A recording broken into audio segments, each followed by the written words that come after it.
Hey everybody, Brian Akins. We're at the Tennessee Long Rifle Show today in Knoxville. Wanted to show off this late 19th century bag, and I got JT on the camera. This bag actually won an award, and it still won the President's Award. Got this little beaded heart, little President's drop.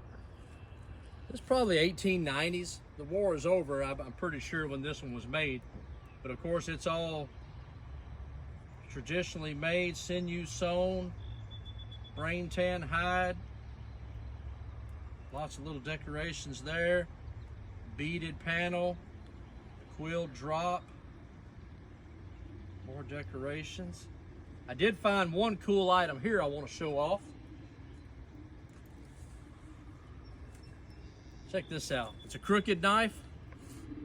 This is what they carved with, all the wooden bowls, and well, the bowls are normally the knife with the little curl on it, but this right here, I think it's made from a straight razor. Copper wire wrapped, and look at the hand polish on this bad boy. Little scalloped edges there. I'm gonna say this one's probably 1820s. It has a sheath.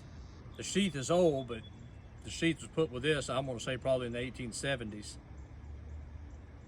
But that's the look you want to see. All right, guys, I'll throw a few pictures in. I'm Brian Akins, rebelrelics.com. Thank you.